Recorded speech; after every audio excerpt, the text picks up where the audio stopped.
Hi, my St. Stephen's friends. How are you guys? I've missed you. I hope you had a good week. I hope you're either back at school or gearing up to get back at school, and that you guys are having such a good end to your summer. Today, I want you to make sure you have your book and make sure you have it all filled up and ready to bring back to church. We're going to open the book up to August 30th of 2020. Our lesson this week on how to be the church is that one way you can be the church is to be a good citizen. And we're going to talk about what that means. Today our Bible verse is from Titus chapter 3 verses 1 and 2. And it says, "Remind the people to be subject to rulers and authorities, to be obedient, to be ready to do whatever is good, to slander no one, to be peaceable and considerate, and to always be gentle." Now there's some big words in there, so let's break this down. Remind the people to be subject to rulers and authorities. Do you know what Paul is saying there? I think what he is saying with that is, remember, everybody has bosses, be it your mom or your teacher, or your mom or your grandma or your dad. They have bosses too where they work. Everybody has bosses. Be obedient. Do what your boss says. Do what you're supposed to do. To be ready to do whatever is good. You guys know that. Do whatever is good. If you see something that needs done and it's good, do it. To slander no one. To slander means to say bad things about somebody that isn't true. So don't gossip, don't join in with other people in gossiping, and don't say things about people that aren't kind. To be peaceable and considerate, we know what that means, to choose peace, to be peaceful, and to be considerate. That means to think about others. And always be gentle. And that's one of those things, guys, that's one of those tricky things that it's easy sounding, but in real life it might be a little bit harder, and you have to make a choice to do it. Today we're going to hear in Chris Rashka. You would think I'd know his name by now. Chris Rashka's Paul Writes a Letter. Here's Paul. It looks like poor Paul, excuse me, in this story is still in prison. And he says, "Dear Titus, remind the people you work with to be good citizens, to be ready to do good work, to not speak badly of others, not to pick fights. Instead, remind them to be gentle. Everyone says hello. Grace, Paul." So, we're going to hear today from Mike Floyd. He's going to read us a book called "Because Nothing Looks Like God."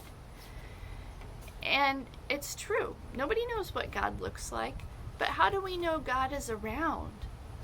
And listen to the message in the book about how we know God is here, even though nothing looks like God. And I want to give you guys a hint. One of the ways that people know God is here on earth and He is present with us, and He's present everywhere, not just in a church building, is by how His people act, by how Christians act. So you, being the church, is showing people that interact with you that God is present. So listen to Mike read the book and think about, how is God present? What have you seen in the last week that is something that looks like God? So pay attention. I miss you guys. Look for God everywhere, and make sure and be the church. And I'll see you soon. Bye-bye. My name is Mike Floyd. I'm a member of St. Stephen's. I'm reading "Because Nothing Looks Like God" by Lawrence and Karen Kushner, illustrated by Don Majewski.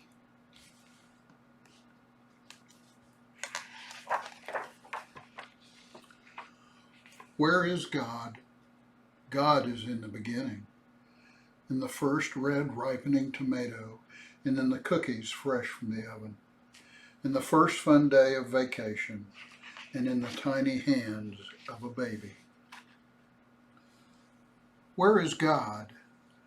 God is in the end, in the last sweet bite of birthday cake, and in your worn, torn baby blanket, in the last wave goodbye at the end of a visit, and in the closing moments of someone's life.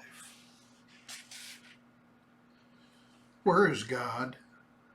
God is in the way people come together, in the sharing of a cold and gloomy morning, in the Band-Aid fix-up after a fall, in homemade gifts made of clay and paint, and in morning hugs and goodnight kisses. Where is God? God is in the world, in bird chirp, frog song, chattering squirrels, and then the fly caught in the spider's web, and caterpillars chewing leaves from daisies, and in worms turning leaves into earth. Where is God? God is everywhere if we only look. God is wherever we let God in.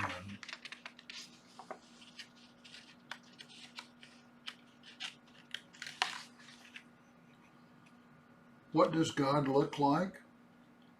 God looks like nothing, and nothing looks like God.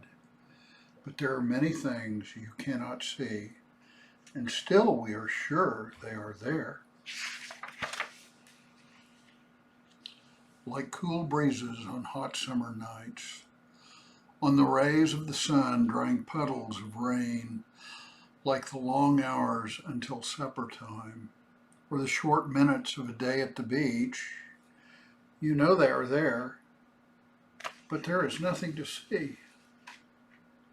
Like the kindness in someone's voice and the happiness in a song, like the pride when mom and dad helps in your class, or the jumpy excitement at the start of a holiday. You know it's there, but there is nothing to see. Like the love your mom adds to your goodnight story, or your dad's hurrah when you first tie your shoes. Like your hope when it's your turn to bat, or your worry when your dog runs away. You know it's there, but there is nothing to see. God doesn't look like anything either, because there is nothing to see. But everyone and everything gives us clues that God is here, clues that point to the one we cannot see.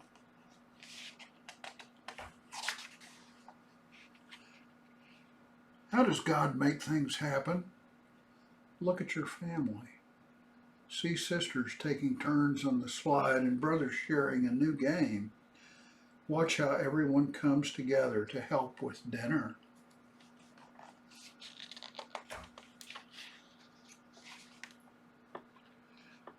How does God make things happen? Look at your school. A boy helps when another can't reach. A girl shares her lunch. Watch how everyone shows the swings to a new friend. How does God make things happen?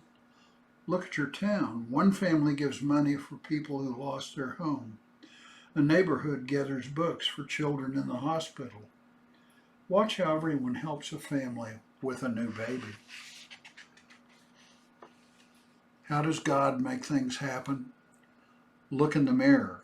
Can you visit someone who feels lonely? Or pick up trash in the playground? Can you and your friends collect toys for children who have none? How does God make things happen? With little hands and big hands, with young hands and old hands, with your hands.